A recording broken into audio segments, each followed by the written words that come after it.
All right. This shirt is wrinklier than I thought it was. Well, oh well. Wrinkly shirt today it is. Right, monkey butt? Right, dude? I'm talking to you, monkey. You floor dog. Yeah, best I can get a side eye out of a monkey today. All right. Hello, everybody. Coming to you live with a wrinkly shirt. At least this pocket is wrinkly. Well. Yeah, well. Okay. So, today was nothingburger. Another hype date passed. Beyond became Bed Bath & Beyond and adopted the old BBBY ticker. On Tuesday, Marcus Lemonis, the CEO, will be ringing the bell at the opening of the New York Stock Exchange. Yeah, we were kind of hoping that this was, the precursor to announcement of, say, waterfall payments, etc. What's interesting is that the money that has come from the big settlements against the board, against MSC, the big shipping companies, have not been recorded yet in the cash on hand for the estate, which I find interesting. I guess the last reporting date was June 30th for that quarter, and we just got to wait until, the end of September before we get another reporting date. So, in other news, one of the courts of appeals ruled that Donald Trump's tariffs were unconstitutional, illegal, which they are. I mean, we literally went to war with Great Britain over the fact they levied tariffs unilaterally against the citizenry without any input of the citizenry. And so, remember the Boston Tea Party, tea tax, all that stuff. So what we did was, when we wrote the Constitution, we made tariffs part of congressional powers under Article 1. And the president does not have the authority to unilaterally levy tariffs against anyone. That has to be done through Congress, through codified law, then signed by the president. And since none of that has happened, these are all technically illegal tariffs, which means the supposed $500 billion Trump has collected will have to go back to everyone. But it may not go back to you. It might go back to Amazon. It might go back to Nike. It might go back. It probably won't go back to you, the consumer, unless tariffs are an itemized list on your receipt. So, we basically have blown up global trade, U.S. standing around the world, international shipping, all for naught, all for no reason. And I don't know if we're ever going to get back the status we once had. It may be gone and lost forever. We may have broken through the trust thermocline on that one. Other news is reported by Univision, and not in English-speaking media, which is very strange, that there was a giant riot at Alcatraz, Auschwitz, where a detainee, distraught over learning the fact that a loved one of his died, and wanted to go see their loved one and go to the funeral, had a mental breakdown, and the response by the not trained staff was to beat everybody with batons and hit them with fire hoses and basically just torture and beat everyone at Alcatraz, which is interesting because the whole place is being shut down by the government for being illegal, or by the courts for being illegal, and no one should be there anyway. So, cool. We're just gonna, do our little Stanford prison experiment on our way out, I guess, and be absolutely horrible to a bunch of people that don't deserve it. Because it's not supposed to be prison. There are laws about detaining undocumented immigrants and people who overstay their visas, and it's not prison that they're supposed to be facing, with food restrictions and lack of toilets and no beds and things like that. That's just cruel, unusual punishment for crimes that have not been rendered or certified or convicted. So here we are. We are nothingburger. The courts had the opportunity to shut off the tariffs, but for some reason didn't. Because I think they know it's going to go to the Supreme Court, and then the Supreme Court will have to make a ruling. If the Supreme Court rules that Trump has the ability to make these tariffs, it is beyond over for this country. That is literally stripping congressional powers out of the Constitution, so therefore the Constitution doesn't matter anymore. So that's that. Monkey Butt, anything to add there from the floor? Anything for you to add? No? Yes? No? No? Yes? No? Yes? No? Yes? No? All right, just staring.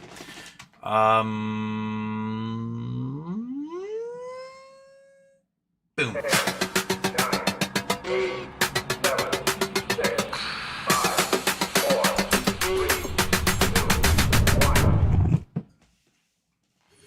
Houston, we have a problem. Okay. Clickety clack on the clickety clacker. Boom. All right. Lone Wolf was first. Lone Wolf also says, I know I asked this before, but every source I found basically states that shareholders BBYQ will not be made whole. Shares were canceled. As much as I hope you're right, I don't see any evidence. I see no precedence. WorldCom was a bust. But what I don't understand is that I never sold my shares. If people can hold Sears, Blockbuster, etc., what makes BBYQ shares different? Okay, so the theory behind Bed Bath & Beyond is that it's being used for its NOLs, net operating losses. This company lost billions of dollars over the last few years of its business operations, right? So from about 2018 to when they shut down, they lost somewhere around $10 billion. In just 2022, it was about $1.6 billion. If you add in 2023 is like another $2.3 billion, and about $1 billion a year for every year prior to that, they lost money. So the idea is if you have an acquiring company and you've got this going concern that is in bankruptcy or held in an estate, in a shell, whatever, you can merge the two, and the acquiring company can absorb the NOLs, the net operating losses of that bankrupt corporation. But if they're going to do that, the creditors have to be made whole and the shareholders have to be made whole in order to do that.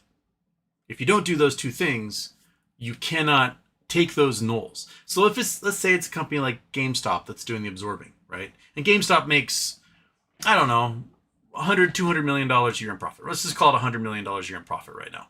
And right now they have to pay a corporate tax on the $100 million in profit, right? But if they absorb $10 billion in NOLs, they don't have to pay taxes for the next 100 years. What? Right? Because $100 million a year over 100 years is $10 billion. So theoretically, if they didn't grow their business, they didn't do anything, they would not have to pay taxes for the next 100 years, meaning they could pocket everything, right? Generating a huge amount of wealth for the shareholders in the meantime. There is precedent for this. Washington Mutual, which was the largest savings and loan to go under in history, they had assets over $300 billion that they were in control of. They went under in October 2008, and they became a Q stock, WAMU Q. And it bounced around as its bankrupt stock worth, 1 cent, 10 cents, 20 cents, 50 cents, 10 cents, 5 cents, 1 cent, below a penny, etc. for years. All their assets were stripped of them. Their entire business operations were stripped from them, right? Chase Manhattan Bank, JP Morgan Chase, came in as the only bidder for less than $1 billion or something, took $300 billion in assets, and all the Washington Mutuals and all the Washington Mutual bank branches, all the Washington Mutual customers became Chase customers after that. Just like buying the IP for Bed Bath & Beyond, right? In Washington Mutual's case, the shares were not deleted, right? Everyone, you can still trade the shares just like you can still trade Bed Bath & Beyond or Blockbuster or whatever, right? And they got absorbed by another company. And everyone who held shares in WAMU that dropped down below a penny at one point, right? So you could buy up boatloads of them if you wanted to. When that company got absorbed, when WAMU got absorbed by that company, everyone got a 1-for-1 share. With Washington Mutual share became, I can't remember the name of the company that absorbed them, but they got that company share, and there was a squeeze, and the share price shot to $74 a share. So there's precedent for it. Right now, Wish.com has a whole bunch of NOLs, and is facing bankruptcy, and they're looking to be a target to be acquired for similar things. So what we think happened with Bed Bath & Beyond is that there was a plan, and we think it's from Ryan Cohen. It's all the speculation we have, is that Ryan wanted Baby, he wanted Bed Bath & Beyond, he wanted to fix the company and do something with it.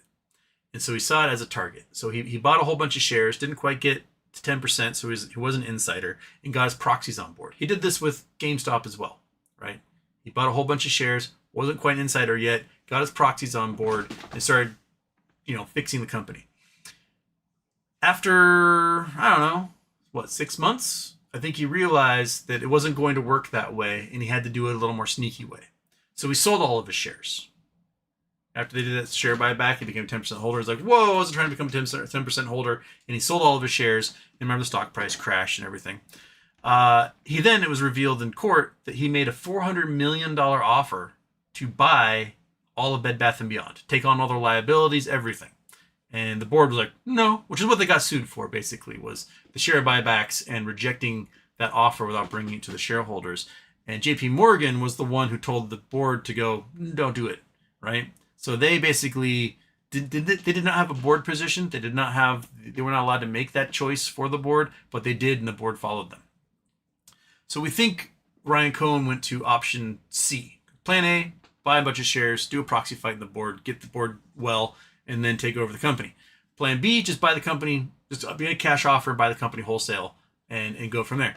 And option C, I think, was become the dip and Philo financer for the company, pay off JP Morgan so JP Morgan had no say in bankruptcy whatsoever, and then strip the company for everything except for its nulls and its going concern, and then merge it with your GameStop or whoever afterwards so those nulls can get absorbed and all the shareholders get made whole 1-to-1.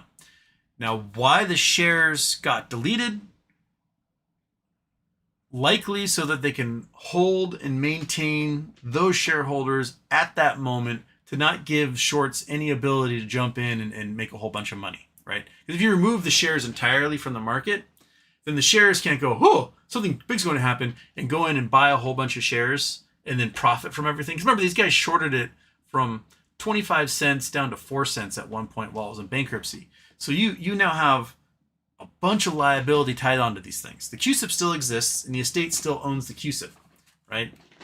They still have all that stuff, and the shares that were registered with AST and everything went back to the estate. So the estate has this giant ledger of who should have shares and how many. So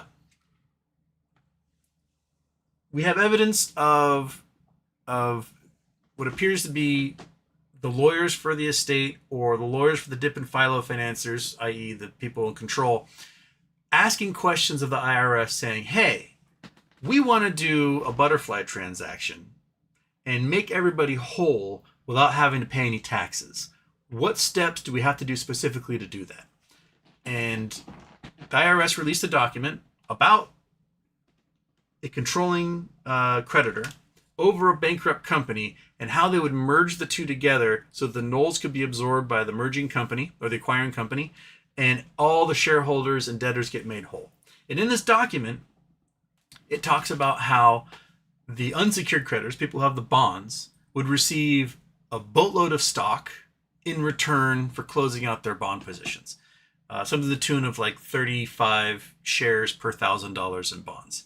And once that happens, any cash held by the estate falls, because all the bondholders are made whole, all the cash goes to the shareholders, so they get a per share cash amount, whatever that amount happens to be, depending on how many shares exist.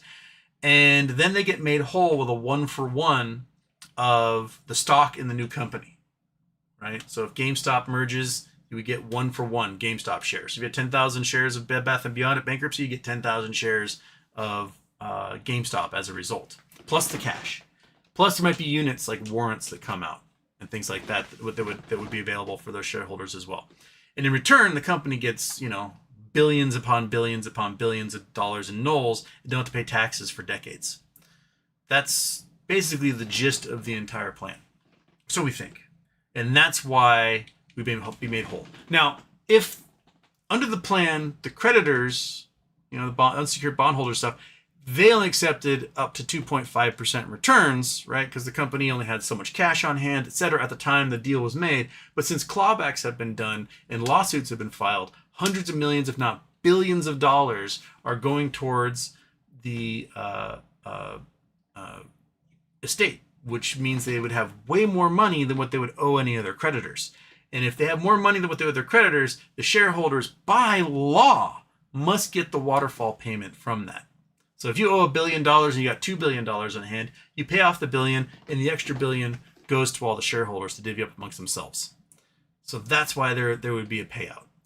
So we just have to wait until the waterfall payments. And that is just time-consuming boredom.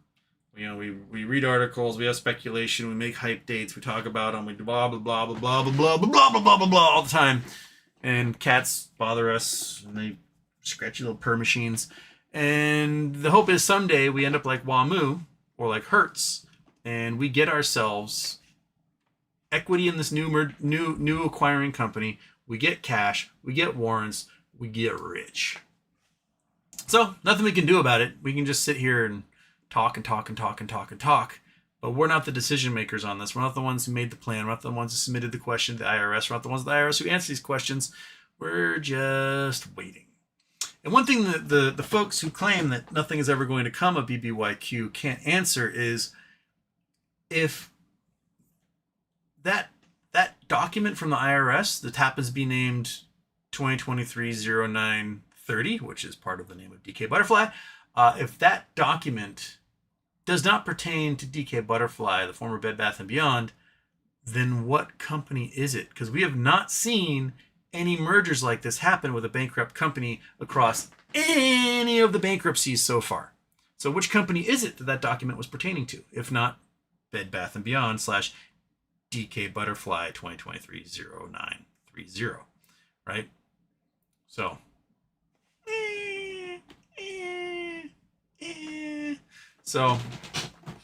yeah. Wait, we sit, we wonder. Yeah. ECB 728 Plan Man filing today, March 2026 now. March 2026 for what? Court date? God Emperor 41K, hi. Hope you are having a good day. I will say this, I'm tired, boss. So ready for a win for all of us, something, anything for all of us. That is pretty much the mentality across, I think, the whole of the investment community. Every once in a while, I get some dorkwad who's like, oh, I'm just in it for the long haul. Shut the fuck up. No, you're not. You were tweeting about a squeeze back in March 2021 like the rest of us.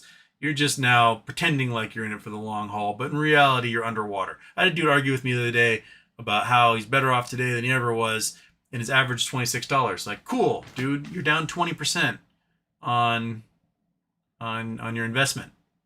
That's not what should happen. You should be up 20% a year if you're invested in the SPY, right? The company's got $10 billion in cash on hand, should be worth a lot more than this.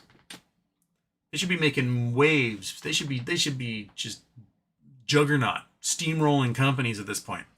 But nope, we're worth less than we were 4 years ago, and here we sit, wondering what the move is going to be.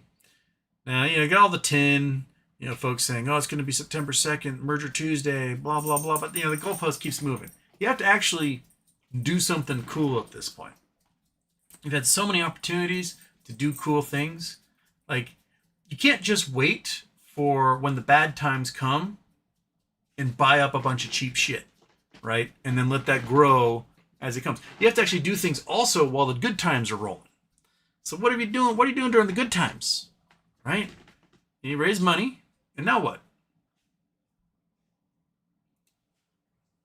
Your main business is one that is dying. It's dying. It's dying from multiple levels. One, it's dying because people are streaming their games. They're not going to get physical games anymore. So you change the business plan around, you get some collectibles and physical objects and things like that and hardware and whatnot. But even then, consoles are dying. Why? Because kids are growing up playing on their iPads and with their parents' phones, and now they prefer gaming on a phone versus having like a big, beautiful screen and doing first-person shooters and shit. They're just playing Roblox. and people make these little mini games out of Roblox because it's very, you can manipulate and change it around, and they're basically playing the equivalent of Call of Duty in Roblox, but then they can move on to like a farming game in Roblox, etc. And there's more people playing these subgenre games inside Roblox than are playing anything like Call of Duty or Battlefield or Stardew Valley or whatever. Like, we're talking, there's like a farming game that was made by this high schooler in 3 days in Roblox, and it has 21 million active users, which is more than any game in history. And this is a subversion, right? So these kids, they just play it on their phone. They aren't buying Wiis. They're not buying PlayStations. If they are, they're ignoring them and playing on their little iPads or whatever. So yeah, it's a dying business. So you need to figure out exactly how to grow the business from this point forward. And they've kind of figured out a way to sort of supplement with collectibles and PSA grading and cards, things like that. But like, remember, collectibles were a giant market in the 80s. There are still prices for collectibles that were hit in the 80s when the population of the United States was like 150 million less people that have not been met today. People were collecting classic bicycles and paying huge fortunes. People were collecting baseball cards, paying huge fortunes for them. And the market just collapsed for all those collectibles across the board and did not have a rebirth until basically the last 5-10 years, when a new generation has come in and they're spending a lot of money on this stuff. But that is discretionary income that may not exist in a few months. Like, if your choice is, do I buy a power pack from GameStop or do I make sure my kid is fed? Well, you make sure your kid is fed. Unless you got an incredible gambling addiction, and then, alcohol breaks loose and whatnot. But you need to be able to fortify the business and not just cut down retail locations and like become this like lean, mean fighting machine. You need to actually have a plan for growth, because investors like growth. The market likes growth. So figure out what your growth model is, right? What is it? What's it going to be? I don't know. We've not seen anything that tells us what that's going to be. So, here's it. Corporate Walnut. How can militaries build secret underground bases and not get caught? I'm sure there's some secret missile silo that no one knows about, but how can they quietly move the Earth and not be seen? Because they do it out in the middle of nowhere. That's what they do. What they'll do, and let's see if we can find. Maybe we can find an example. Let's. Where'd my Google? There's my Google Earth. Maybe we can find ourselves an example. All right, Google Earth, turn on. There we go. Okay, so we know. We're in Europe. We got to leave Europe. We'll go to the U.S. I'm not sure how other people would do it, but okay. So we know that like in North Dakota, there's a whole bunch of ICBM bases out here, but there's no people, right? There's ICBM bases. It's cold as shit. The farmers all got brutalized back in the 20s, and they all left. And so you might have some like, up in the Bakken, you got some oil dudes, and you got some people growing some sunflowers. But for the most part, it's a miserable hellscape for a large portion of the year. And you can see, if you drill down into these farm fields, right, they've got, irrigation patterns and whatnot. But like, look at this. This is a quarter section of land. So that's 160 acres. It's a quarter square mile, right? And there's one home. One home right there. One home right there. One home right there. So every 160 acres, every quarter mile or so is a person. Now, it doesn't take much to consolidate a whole bunch of this land into larger parcels that are much more remote and no longer have roads going through them. So you can see those little pock marks, these little ponds and stuff in here. Like, this guy, not probably best farming land, right? Because there's all these ponds, so you got to like farm around them. So these things become pretty easy acquisition targets. So this is like a conservation area. So you look for big old chunks of land where there's nobody around. And then what you have is private contractors, right?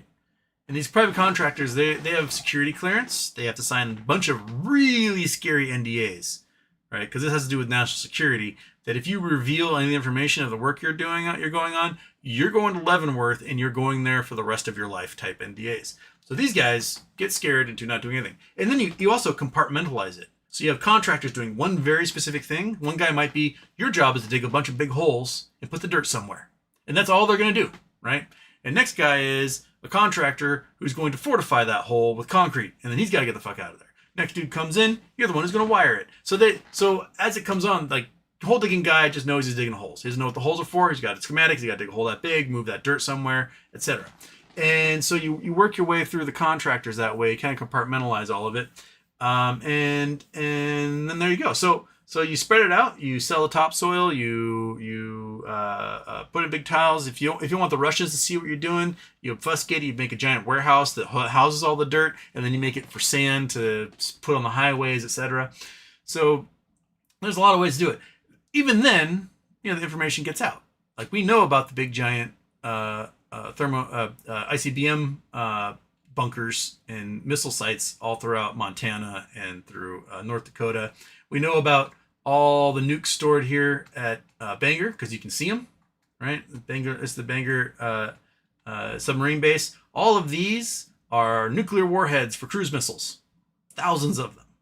There's 1,200 stored here, right? So that exists, right? We have ourselves all sorts of bunkers for munitions for these submarines. That's part of our nuclear triad. And so you can see it. Same thing, like you go to, say, Umatilla, which I think is being decommissioned right now. Hermiston, Umatilla, there we go. So Umatilla, out here, this little town, they had a base right here. This guy. This was all these bunkers. See all these guys? Every single one of these things, scary things right here. So what we have a bunker and a scary little not bunker. A bunker and a scary little not bunker. These bunkers are full of chemical and biological warheads, things that have been made illegal via treaties, and we're now in the process of decommissioning all of them, which means we got to like incinerate them, put neutralizing agents through the gases, etc. But this gigantic, and I mean gigantic military, look at the size of this thing, right? This thing's huge. How big is this? It is what? 4.5 miles by 4. So almost 5 by 5. So it's about 16 to 20 square miles of these bunkers full of chemical agents, biological agents, who knows? Smallpox bombs. I have no idea. Sarin gas.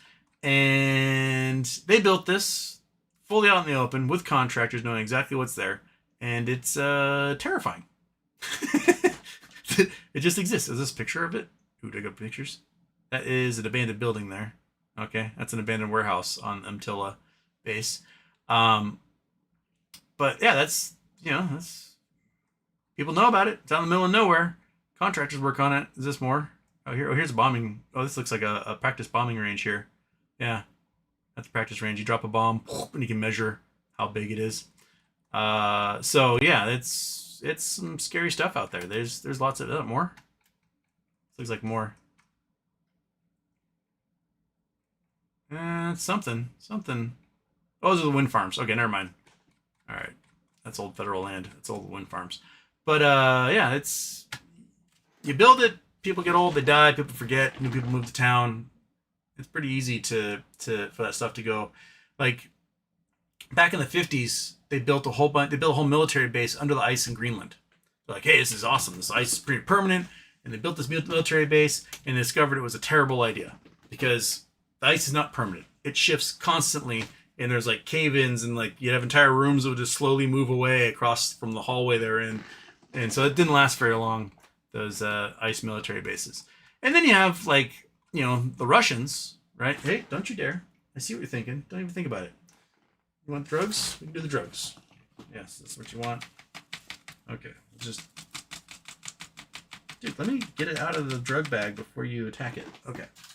Yeah, like Russia has similar, gigantic, even bigger wastelands of nothingness than we do. Like we have farm fields and things.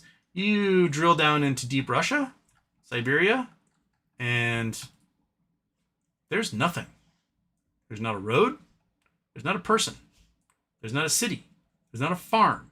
There is nothing out here. It is mosquitoes, black flies, Siberian tigers, bears, wolves, whole 9 yards. There is nothing out here. So if you want to build things, you can go out and you can build and you can do all sorts of stuff. Is this a mine out here? Yeah, this looks like a big giant mine. So we got a big mine out in the middle of nowhere, and so if you are, let's say, American satellite operators, right?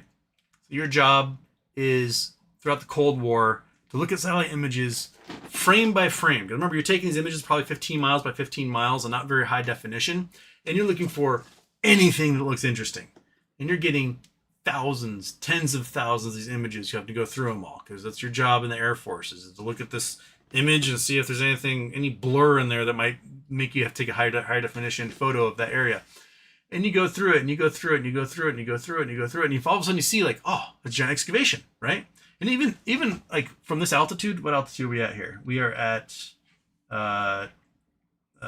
2,900 miles above the Earth at this altitude. Whoa, my screen just did the dead guy thing. Dead guy monitor, come back. Give me a sec. My dead guy monitor just crapped out on me, so I can't see what I'm doing. All right, even at almost 3,000 miles above the Earth, I can see a little dot right there, a little dot right there. Let's go into this little dot right here. What's this dot? This dot is a mine. So you can see this when the stuff gets unearthed, right? You can see this giant. This is a huge pit that they made here. Huge pit. Besides that thing, right? This is a gigantic pit. They needed whatever resource was in there, and they got it, right? So you can see when they do giant Earth movings like this from space. So there may be stuff that gets built like that out in the middle of nowhere, and they throw up a whole bunch of green tarps, tents, netting, and to obfuscate all that white soil that they have. But this stuff gets built, and they there's some stuff they can try smaller scale. They can try to keep quiet from everyone. For the most part, you're all going to see it. It's just that if you have a secret ICBM space out in Soviet Union somewhere, it was probably built by prisoners who were basically slave labor at that point. And those guys are going to rot away and die in prison, and their secret's never going to be found. In the United States, it's a bit different because you have private contractors doing all that work. And those private contractors basically have to sign away their lives if they were to talk about it. Which is why, you got private contractors who work for the government who are like, aliens are real, I've seen them. And no one can take them seriously, because if they actually did do that stuff and they announced it, the government would disappear them and throw them in prison forever, because you would sign some sort of document saying, I will never speak. I don't know. I'll go get maps. There we go. There's a map. Boop. Yeah, fuck, I forgot to turn histories.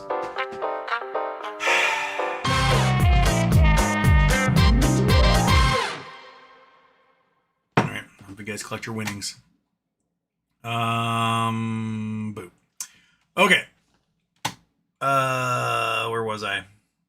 Hazel Allen. BBBY is DK1. I hope there's more numbers so our BBYQ will be able to make us whole. Any info? Nope. No info at the moment. James Perigo, 1976. We still need one more for fantasy football. $25 prize fee. Oh yeah. We need one more team for fantasy football. One more. There's a link to the post on our subreddit. Comment on there. CDC will jump in and be like, "Hey, give me your contact info," because we have one more. We're trying to have a 12 team league, and we need one more to join. It's $25 to join. You have to be ready for the draft tonight, because that's at 9 p.m. Central Time, so in a couple hours. And $25 to enter, and we play, and then winner gets most of the cash. Second place gets $25, and there you go. So get your money back. I was second place last year, so I got my money back. Cool. Yeah. Click on that. We need one more. So come join. It'll be fun. Bill Coyne, Corporal on that. Who controls the media? Regular people don't get news, but governments have satellites. There are no secret bunkers, or very few. Yeah, I think at this point, most of the bunkers are known about. It's just that people may not have been paying attention. There are things that go on in military bases. Like we can, let's go back. Let's look at a big old military base, right? like one that we kind of know what's going on. Like near me, there's the Yakima Proving Grounds. It's a big, huge base out in Yakima. So there is Wenatchee, there is Pasco, Richland, Moses Lake, Quincy, George, Ellensburg. Here we go, Union Gap. All right. So this out here is a really big training base out next to Yakima. And you can kind of see there's like some dirt roads and things in here. But for the most part, like you don't hear about people like, oh, stationed in Yakima. They don't really talk like, oh, I was at Fort Bragg, whatever. They come out here and they do trainings.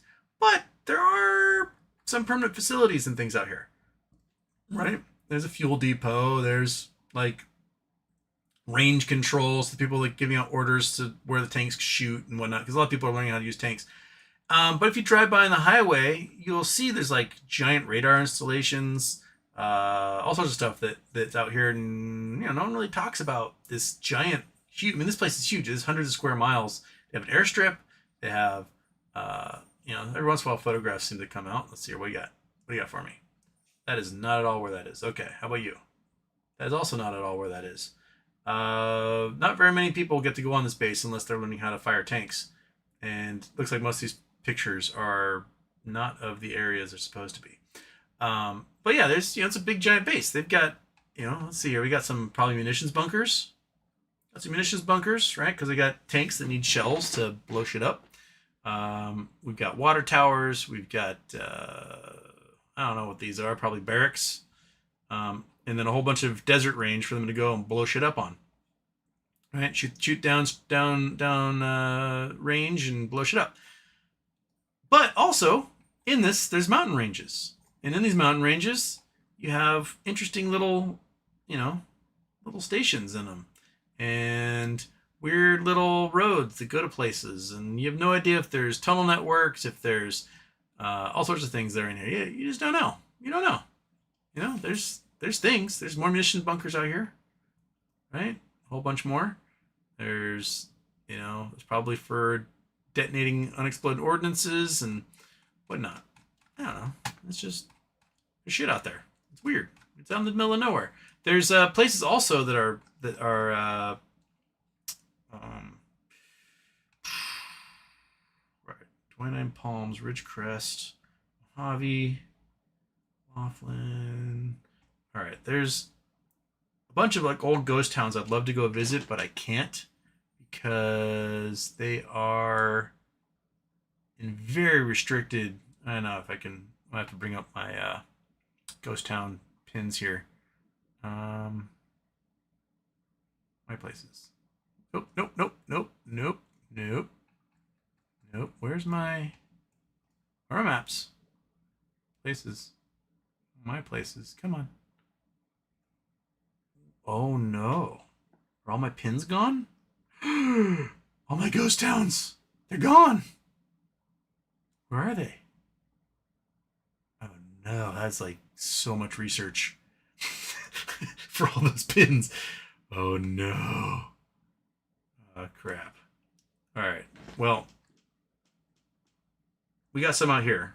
So this place called Apollo here because these are radar dishes that were used for making contact with folks on the moon. You're not allowed out here. This is on a military base. Secret airstrip. We've got weird little things leading out into what's a salt pan. Goldstone Lake here. Goldstone's a ghost town that no longer exists. There's Goldstone. That's a ghost town I cannot visit. This was here, so we got a couple old buildings and whatnot. And it's it's a giant pile of dirt right here actually. There, boom, giant pile of dirt. From a mining operation? I don't know. From the fact that it's a giant military base? Who knows? Can't go visit it and find out. So here's more antennas are used to make space contacts, right? So this thing all got built by military contractors, right? So all built by military contractors. It is all off limits to you and me. And there's just weird formations. Like they cleared a whole bunch of land here as if they're going to build something, and nothing got built. Great mineralization though. That's I'll find some all sort of cool things in that hill right there. But it's all secret. You got another airstrip out here. I think this old airstrip. It's a ghost town. It looks like right there. It looks like maybe not a ghost town anymore. It might be some sort of shipping receiving, but big old derelict air base out in the middle of the desert, Nelson Lake. City of Nur. Well, there's a city of Nur, which I think this might be one of those training grounds you go through as if it's like a town in Iraq or whatever.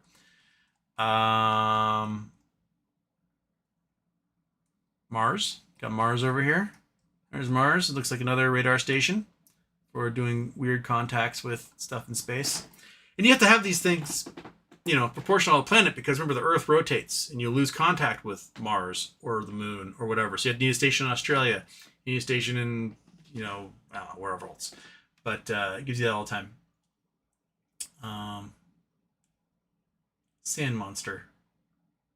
That's funny. Okay. I don't know where I'm going with this, but they build stuff. Stuff goes everywhere.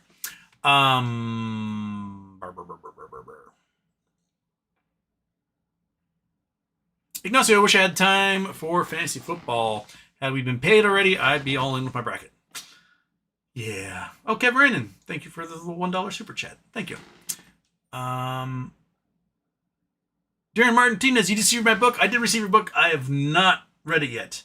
I actually brought it with me on my trip to my brother's wedding, thinking if I got through my other book, I would start it, but I didn't finish my other book, and I have not had a chance to do any fun reading since that trip. So I've not gone there. But I will. Thank you. Morphdorf, Houston. Doing a Twin Peaks tour up in your neck of the woods tomorrow. Any recommendations for the North Bend, Everett, Snoqualmie area? You're going to go to the diner. You're going to go in there. If you can hike Cougar Mountain on the backside, it can be kind of much easier than some other trails. It's still a pretty rough hike. I'd recommend it.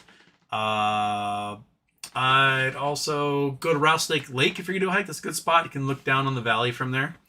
The weather should be perfect for the hikes. Coming up. Come on, dude. You got it. Snoqualmie Falls. Beautiful. We got a little lodge there. You can float the river this time of year. It's a good time of year to float the river. What else, Monkey Butt? You haven't been up there in a while either. You can go dig for crystals at Anderson Creek, which is just before you get over the pass by Alpental. Go look for a whole bunch of rose quartz and smoky quartz crystals in the mines there. I don't really mines. They basically, Tiffany blew up half the mountain and then went and collect all the crystals. But underneath the tree roots, you go up there, you can make little cavities. You can pull out huge crystals out there. They're pretty neat. What else can you do up there, Monkey? My best friend just built a house in Snoqualmie. I've actually not been to the house yet. It's been, hey, we can go to their house. We can go check it out. Right? Because it's harder to get out there. It's easier to get to West Seattle where they were living. Yeah, that hiking is pretty much what you do. You go up there and you just find some hikes. You wander around. You go up to the pass itself. There's lots of cool hikes. You go to Gold Lake and Lake Caches and all that stuff. So, yeah. Hit the gas station from the Vanishing. There you go. Also, you can do something like that. Go to Roslyn. Roslyn is the old coal mining town where they filmed Northern Exposure. It's also cool. The Brick is kind of a cool restaurant.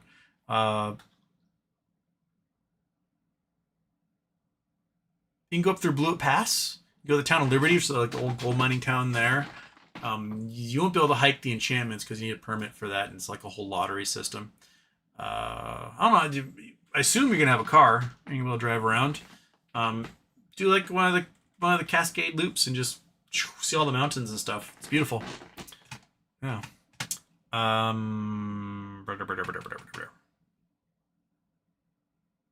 But welcome to Northwest. And thanks for being so rad. I try. Not for Twin Peaks stuff, but like food and local sites, stuff like that, if it wasn't clear. Yeah. I don't know the restaurants too well in that area. I've been to the cafe the Twin Peaks Cafe. I've been there. also been to the bar next door, which was more for like rambunctious partying and playing darts than anything else. I don't know the particulars in there too well, because when I've gone there, it's go to a friend's house that's there, and then we eat and barbecue there. But yeah. Jason Blackwell, when GeoGuessr? Oh my god, I haven't done GeoGuessr in so long. Kitty Cat, when are we gonna do GeoGuessr? Tomorrow night? Should we do one tomorrow night? Should we pencil it in, Monkey? You look ready for it. Tomorrow night, maybe, if I remember. Kidcadian, first in Monkey Butt's heart, give the dog a treat, damn it. Oh, is that what you want? One of these? How about the last big one? Yeah, there you go. Oh no, should I bring it back to you? What a fumble.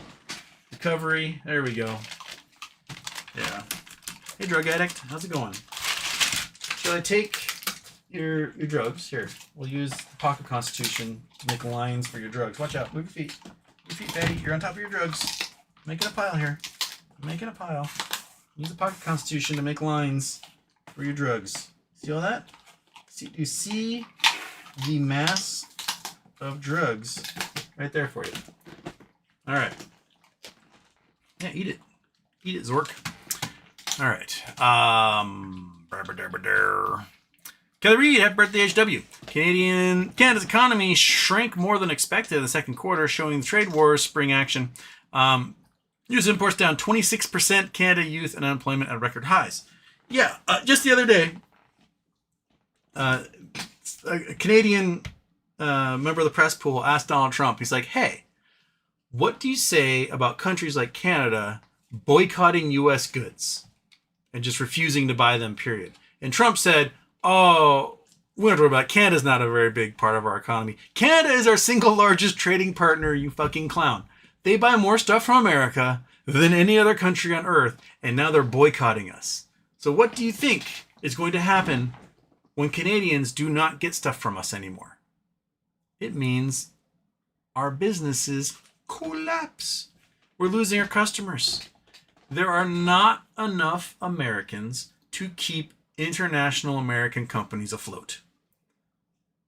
The whole reason they expanded outside the United States is because there's 8 billion people outside the United States. And we pissed off those 8 billion people so much that none of them want to buy any of our shit. So now these companies are going to shrink their national footprint, lose our international interest and power overseas, and then focus on an ever dwindling pocketbooks of American clientele. Because we're going to lose our jobs, right? You're not going to need a vice president of international business if you don't have international business anymore, which means his entire team's fired, which means, the factory workers at the Ford plant or whatever that builds F-150s and then ships them to other places around the world. Well, they're not shipping them around the world anymore. They're now producing half the trucks they used to do, and et cetera. And so, it's stupid. Everything's so dumb. It's so dumb, Monkey. It's so dumb. But at least you got treats, right? You don't care. You have no economy. You get treats and you just, oh, I got a special dog. Floppy ears. Floppy ears. Okay. Dynamotes. Hey, Houston. Why are far out of the money call options more expensive than I want them to be for GME? They're probably way cheaper than they were not too long ago. I mean, where is my GME options chain? Boom, bam. Back to scene. Turn off Google Earth. Turn on Chrome. Click on that. Options chain. Boom. Come on, option chain. All right. So you want far out, so like January. Go for January leaps, right? Implied volatility is still below 100%. So that's actually pretty cheap. How high does it go? It goes all the way up to 125. You pick those things up for $30, 30 cents per share. That's pretty good for something that's still 4 or 5 months out. With implied volatility below 200% for those far out ones.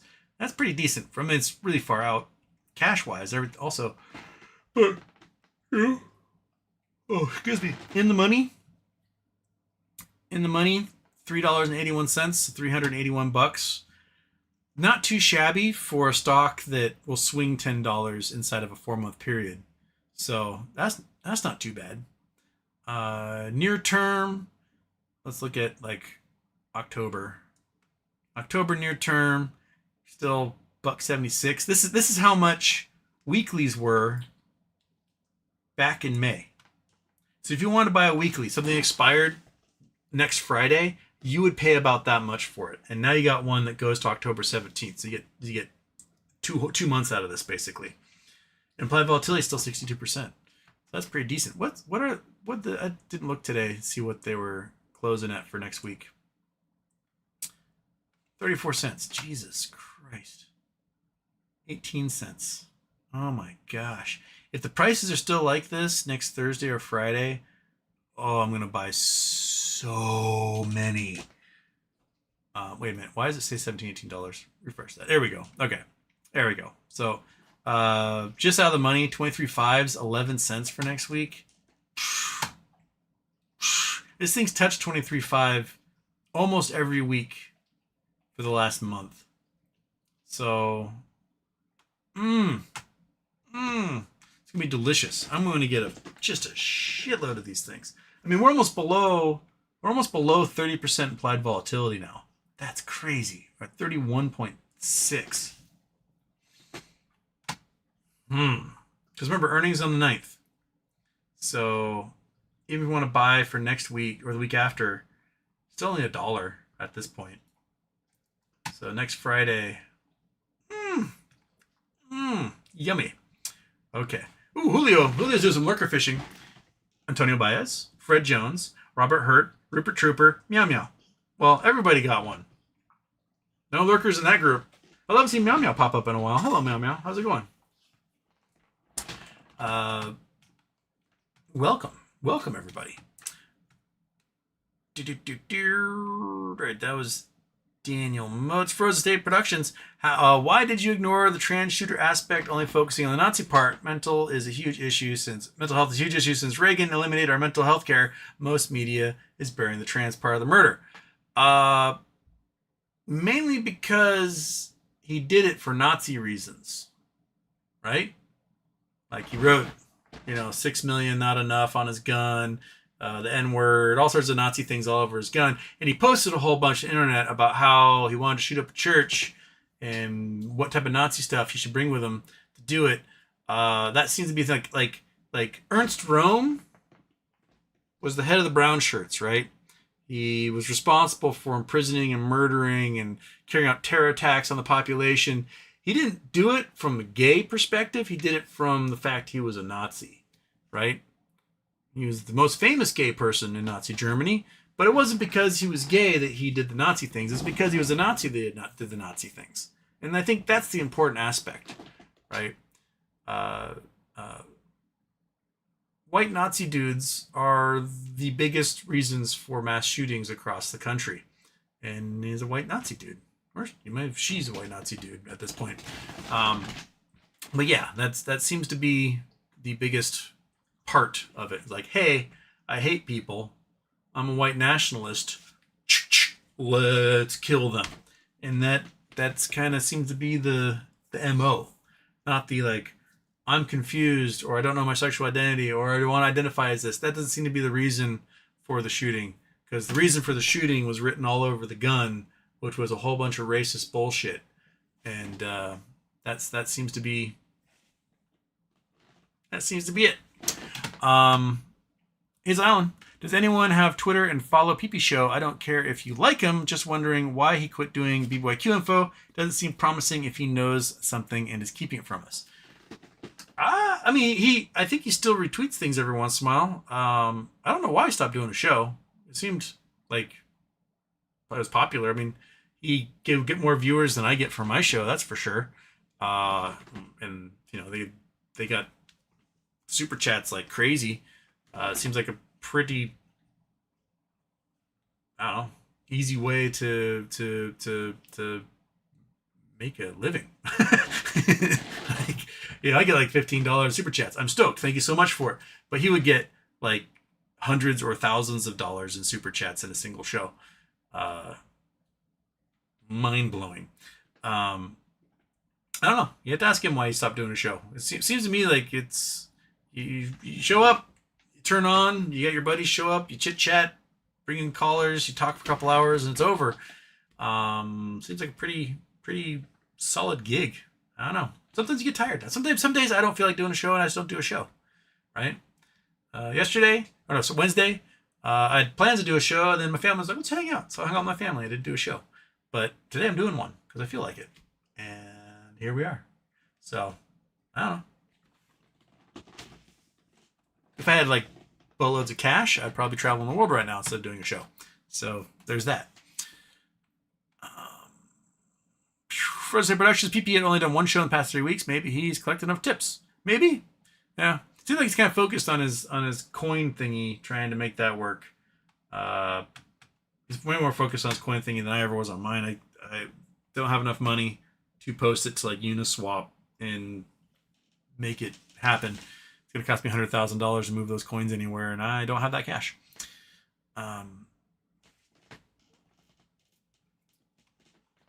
Frozen Brushell says the 3I Alpha interstellar object is projected to slingshot around Mars, Venus, and Jupiter.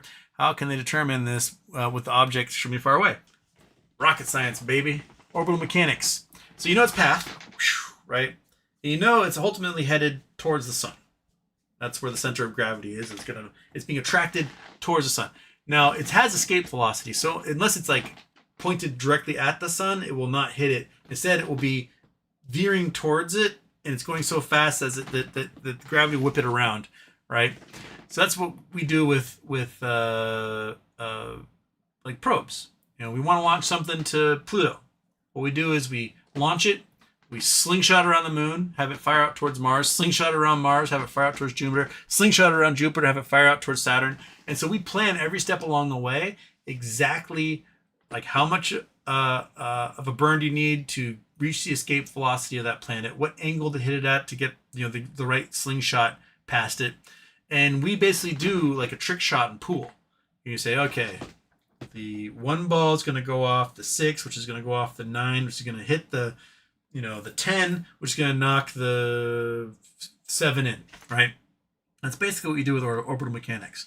Is you calculate exactly where in the gravitational field you want something to hit, at what speed, and then you can just click in the math and figure out what type of parabolic or hyperbolic or elliptical path you're going to get off of that. So what they can do is they can look at its trajectory, like where it is in 3D space in reference to everything. They know what it's going to fly by and what the gravitational influence is between the center of gravity of Mars or Jupiter or wherever it's going past, and how much of an effect at what velocity it will have in tweaking its path. And it's pretty cool that we can do that we can be like, oh, it's going this fast and it's at this trajectory, at this coordinate, and be able to figure out from there. There is error built in, so you'll have minuscule amounts of error in that, but the computer systems will correct. And just like tracking a storm or whatever, like the storm's gonna be in this path, and the further out you get, the more error there is. But with each day and each path, that error starts to narrow. We like Shoemaker Levy 9, which was a comet that was discovered by Shoemaker Levy team, and I think wasn't one of you related to one of them? I can't remember which one. One of you in here, I believe, was related to. I think it was Levy that you're related to. But anyway, Shoemaker Levy 9 was discovered in 1994 by an amateur astronomer and a professional astronomer. And there's a ninth one they had found, and it was really cool because it was headed for a collision course with Jupiter, and it had not collided with Jupiter yet, but they looked at the trajectory like, oh my gosh, it's going to get Jupiter. So we got photos from telescopes of it hitting Jupiter because we had months out been able to plan its trajectory and knew when it's going to happen. We've got near Earth asteroids that the Earth passes by every few years, and we can map our orbit and their orbit around the sun, and we can say in 2132 there's a 1.5% chance that this asteroid is going to make contact with Earth. we don't, that might be for us 100 cycles around the sun. It might be 50 cycles for them. And at some point, there's a probability we're going to pass really, really close to each other. But that passing really close to each other will also determine the next orbital period for that asteroid. Either it smacks us, but if it doesn't, it passes close enough, we will affect it, and it will veer off, and it can go somewhere else. A lot of asteroids and comets come in close contact, and they hit the gravitational pull, the sphere of influence of a gravitational object, and they get thrown somewhere as a result. So it's thought that a whole bunch of planetoids, dwarf planets, things like Sedna and Xerxes and Xena and all these other like weird ones that are not in the plane of the solar system anymore, that are out like doing weird orbits against the plane at weird angles, these Kuiper Belt objects, were moons, dwarf planets, protoplanets that in their orbits got too close to someone bigger and just kind of flung them out of the normal orbital path. And it happens. They end up doing weird stuff, right, monkey? Right?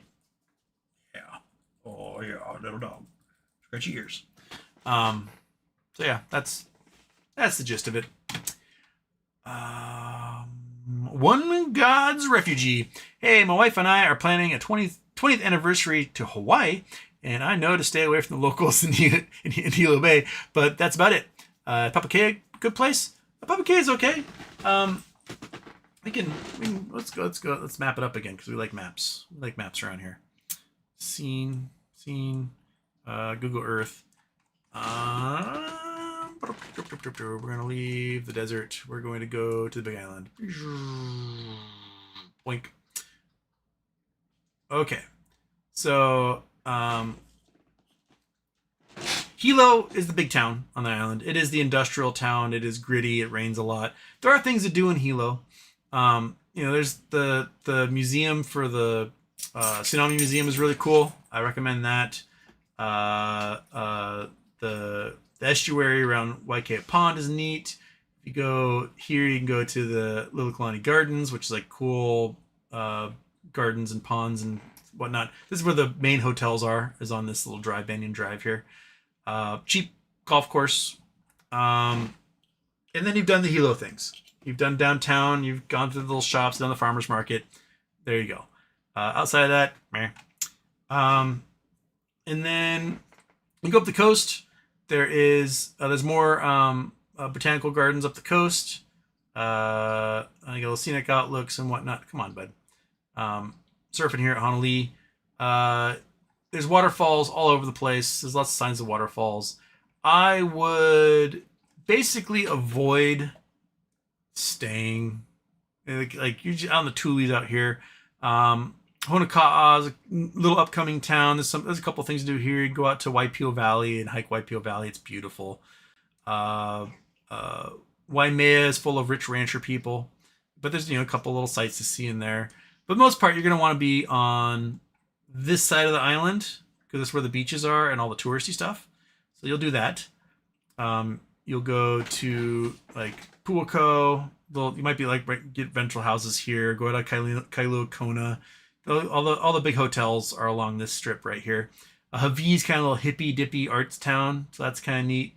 You'll probably take a trip up to Mauna Kea. You can go up to the Visitors Information Station and learn about, do star tours, things like that. If you're there on a Saturday and you have a 4-wheel drive, you can follow everybody up to the top of the mountain and get a tour of one of the telescopes for free. It's pretty cool.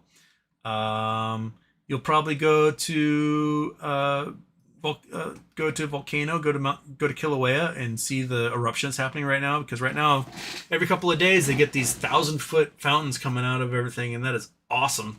I've never actually gotten to see such a big a fountain before, so I recommend it. Going to South Point is neat. There's Naalehu.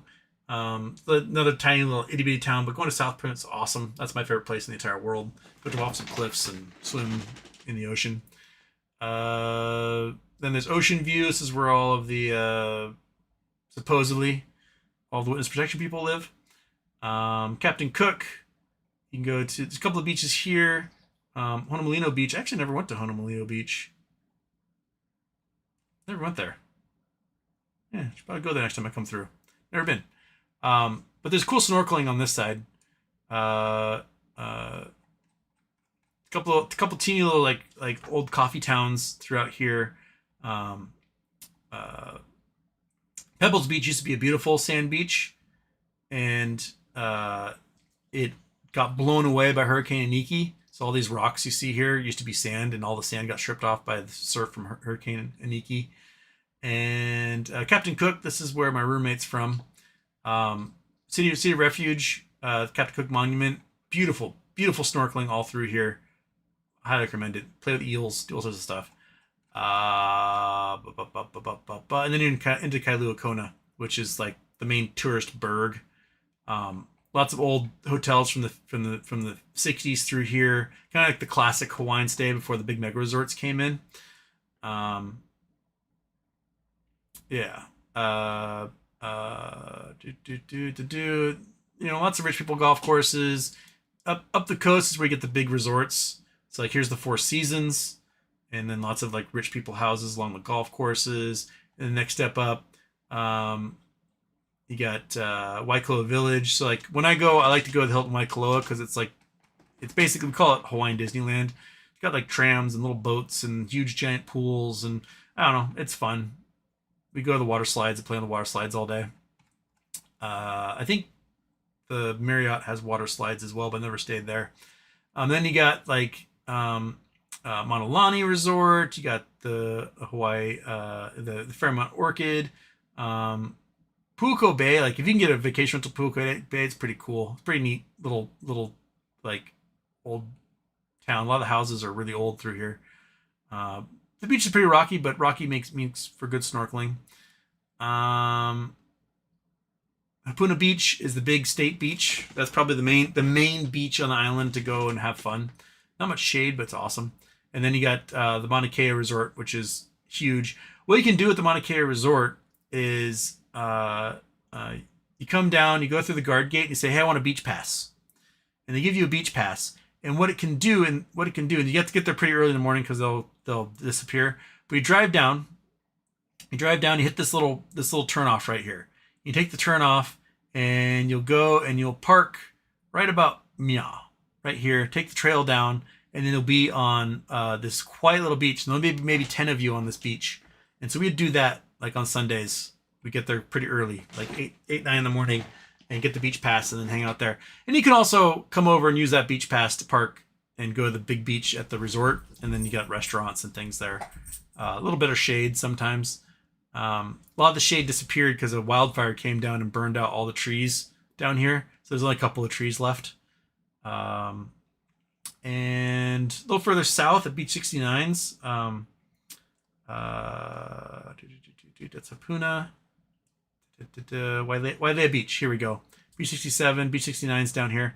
This house used to be Neil Young's house. Right there. That was where Neil Young lived. And my friend's dad designed the house. He'd happened to be Neil Young's sailboat captain back in like the 60s and 70s, and then became an architect and designed Neil Young's house. And so we come down to this beach. And he told me one day, he's like, "Yeah, just go knock on the door. Neil probably won't be there, but his caretaker will be, and they'll give you a tour." And I went and knocked on the door, and this lady was like, "Who are you?" I said, "I'm friends with Roger Katz, who designed this house for Neil, and he said to come knock on the door and I get a tour." And she was like, "Absolutely not." Clunk.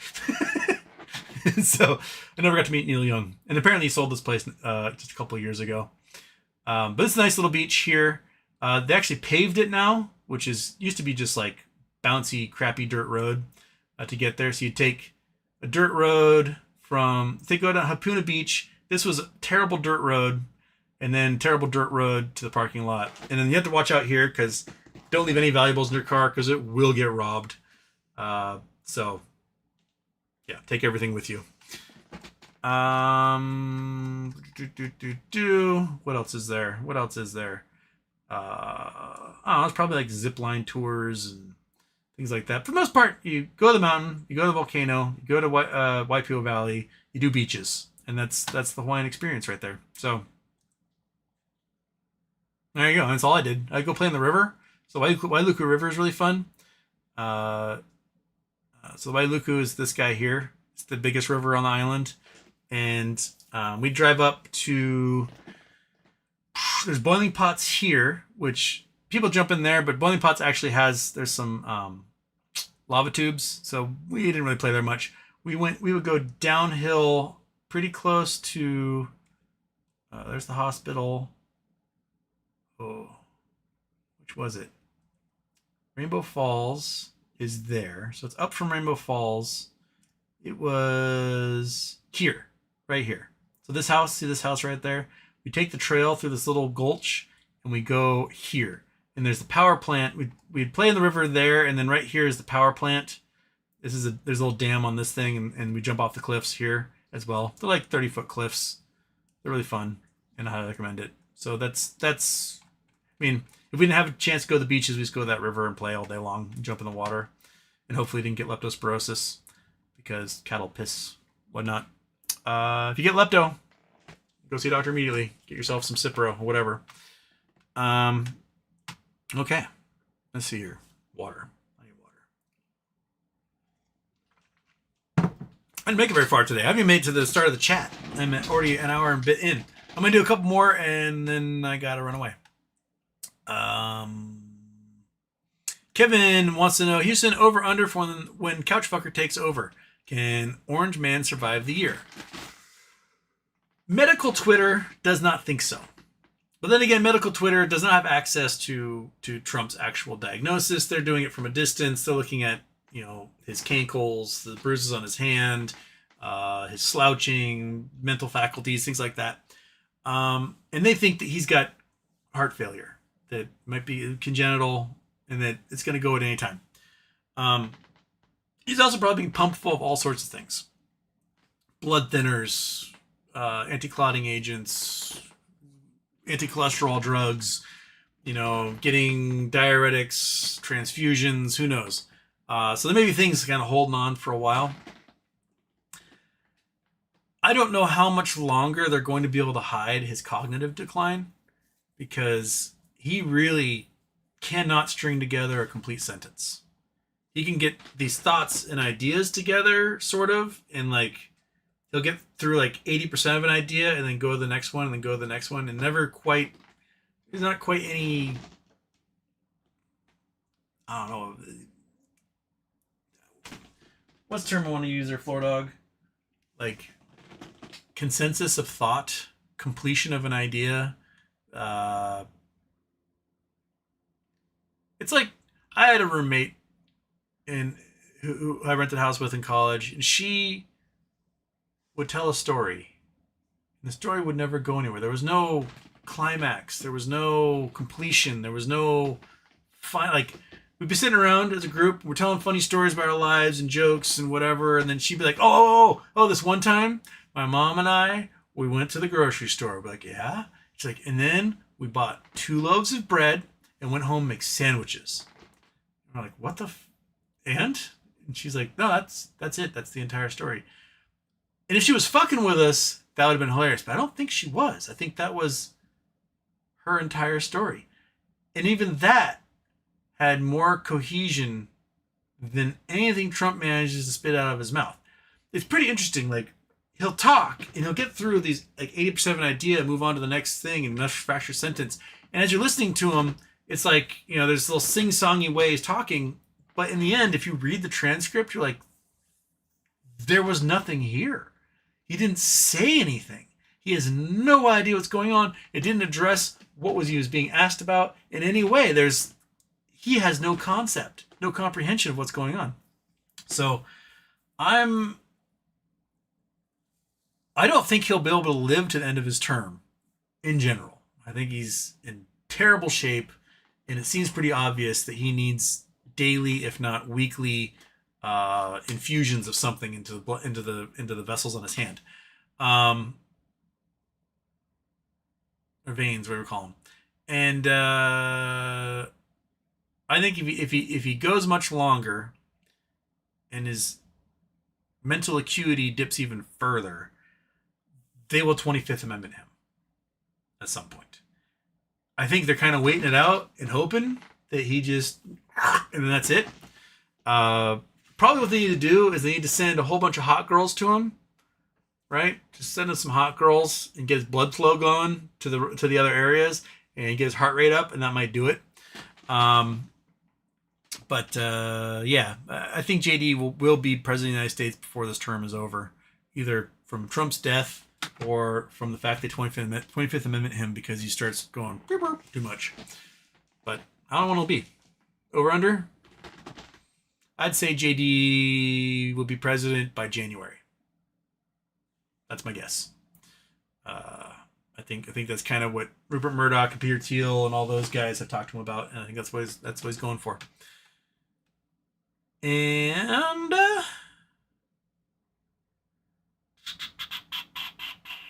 Forest Day Productions, when playing guitar, what pedals or gear do you create your sound? Post Moas, when you swing through Midwest, I want to invite you to our studio.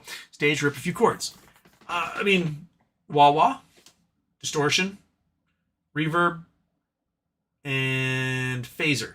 And I also have one of those multi-pedals that can make all sorts of different sounds and do delays and whatnot. But for the most part, those are the main pedals. Yeah. I have a friend that's got one of those like giant boards with like 6 pedals on it. You can make it do anything you want, which are pretty cool. But it seems like every single time you play with it, you have to like open up the instruction booklet and figure out what you're doing first, rather than just like turn it on and go. So there's that. Yeah.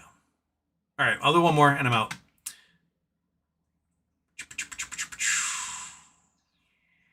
Oh, let's go down to the bottom. Then we got here in the bottom. Teddy B4168. Crystal Ball, Pulte going to jail. Squawk Box MSNBC was actually shocked by his actions, which is unheard of for them, meaning they know it crossed the line.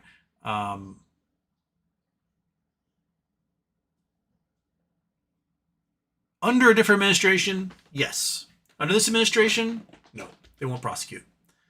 I mean, Scooter Libby passed information to Dick Cheney to reveal Valerie Plane's name. She was undercover CIA operative. Tulsi Gabbard revealed a active CIA operative's name recently, and nothing's going to happen to her. Scooter Libby went to prison for it. He had to get pardoned by the president. This AG, this Department of Justice, is not independent and will not prosecute anybody who is part of this administration. That's just not going to happen. So you can commit as many crimes as you want as long as you're on the inside, and they will not prosecute you. So what Pulte has to worry about is if in 2029 someone from a different party comes in and they go, you fucked up, we're prosecuting you now. I don't know what the statute of limitations is on privacy violations. Let's look it up real quick. Statute of limitations on privacy violations. No, quit having me do AI crap. I don't want AI crap.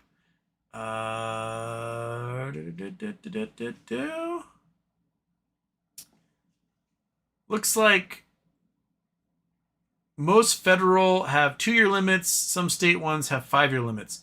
So he might be able to get away with it unless there's active cases going on, such as Cook suing the hell out of him, that takes it further in. So he may be able to get away with it.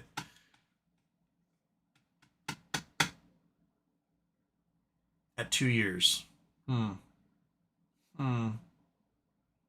Oh, you have 2 years from the date you become aware for filing to happen. So these folks, the folks who have been outed, Adam Schiff and those folks, should probably seek prosecutorial action at that point. Mr. Walt Sito, somebody should tell Trump about the ending of Nikolai Ceausescu. Yeah, the ending caught on camera of Ceausescu's regime in Romania. Yeah, that's one for the books. Good thing is that we have so many cameras everywhere, and everyone has a high definition camera in their pocket these days. There'll be like dozens of angles of it, so we won't have to worry about grainy footage or some camera desperately trying to pan and zoom in, there'll be someone there who's just like the entire time. So we got that. Okay. Shaking 8-Ball, what's my future? It has to be like a yes or no question, right? So, does Turkish have a future? Yes. There you go. Right there. Yes. So good. You have a future. All right. I'll see you guys on Monday. I should do a whatchamajigger tomorrow. GeoGuessr. GeoGuessr tomorrow. GeoGuessr tomorrow. GeoGuessr tomorrow. Don't get distracted. Don't play Red Dead Redemption. Okay. GeoGuessr tomorrow. That's what we're gonna do. All right. Cool. All right. We're out of here. Where's my thingy? I'll do the old one. Boink.